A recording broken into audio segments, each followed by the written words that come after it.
Well, with the then championship leader out of the way, that really opened things up for Haiden Deegan and Jo Shimoda as we take you to the Heat 1 highlights. And Haiden put himself in a good position. He was on the outside of that threesome there, but it was Tom Vial aboard the Red Bull KTM who really got to the front pretty speedy. Yeah, definitely. With Hunter being out, we started looking at Haiden Deegan and Jo Shimoda, but it was the others that kind of stepped up and kind of got in the middle of this. And as you can see, the first one was Jordan Smith coming out of the middle of nowhere. You know, he was able to pass Haiden Deegan and then go after Tom Vial, which was riding really good, but nobody was stopping Jordan in this race. Ricky, how good was this ride by Smith? Oh, it was incredible, but he's capable of doing this stuff. He showed a lot of speed in the Monster Energy Supercross Championship earlier on this year, so this isn't surprising to me. He just hasn't been able to put it together, but he surely did here in Moto 1. Haiden Deegan wanted to get by Tom Vial. It was all about the points, right? Big championship picture we can talk about now that we know this was the end result. But how about RJ Hampshire? Well, the Rockstar Energy Factory Husqvarna, he put a pretty slick move on the now champ back then, and then he went after it as well. Check this out, Shimoda on Deegan, the two fighting for the title. No friendly moves there. That was definitely no friendly moves. I'm sure Haiden was as shocked as all of us when we saw that come in. And now Tom Vial was like, I want to get into action here as well. But yeah, great move. Joe had to do that. He needed to beat Haiden, and then he tried to get around Tom, but he couldn't. So towards the end, Jordan Smith got some pressure from RJ Hampshire, but look at how tough Jordan Smith hung on. He thought and knew that he could have been a contender for the title. That was the move that sealed the deal in Moto 1. For the Monster Energy Star Yamaha racer. Look at that, done deal. And that put him right in the mix to be an SMX World 250 title holder. But it all went away very quickly in Moto 2. Yeah, look at that start right there by the Monster Energy Star Racing Yamahas.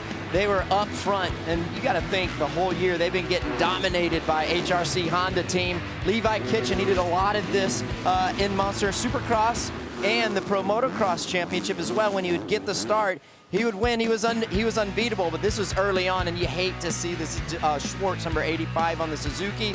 He tangles with Jordan Smith. Jordan Smith's out. Hated to see that. Tom Vial, he gets some business from one other rider. I can't remember who it was, but Tom rode really well in the first moto. Probably was going to do the same thing as well, but Kitchen rode exceptional. And this was one of those races where there wasn't a lot happening after the first couple laps, and you're waiting for the other shoe to drop, and it just never did. But I love it. It's almost brought me back to, I was talking with James about it, Vegas 2006 championship weekend, where everyone rode superb. Just phenomenal riding by all these guys. You'll never hear these guys say second is enough, but second was enough tonight for 17-year-old sensation Haiden Deegan. And at that stage, he didn't even know that he'd won. His mum and dad did.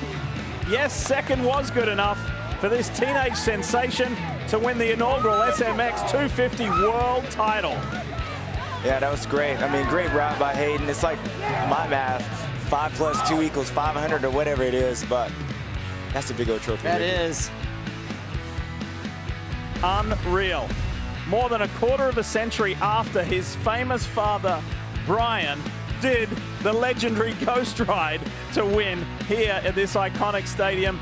The kid does it in his rookie season. Just incredible. Jo Shimoda was bummed. He couldn't believe that it slipped out of his hands, unfortunately. And then RJ Hampshire rocketed up into the top 3. So pretty cool stuff. So much from the 250 category. And this night here at the LA Memorial Coliseum has given us everything that we thought and maybe more importantly hoped it would. Look at this. We didn't get to do that back in our day, dude. I think it was, we can actually get in trouble for doing that back in our day, so. Kids, so lucky. 5 points, fellas, was what did it in the end.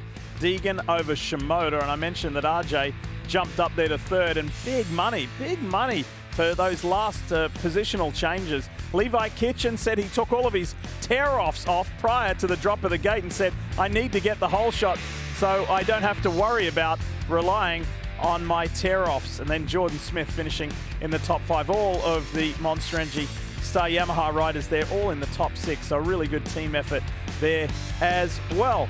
Hi folks, Leigh Diffey from NBC Sports here. If you truly enjoyed what you just watched, you can get more news, interviews, and highlights by subscribing to the Motorsports on NBC YouTube page. You can get it all, so go for it.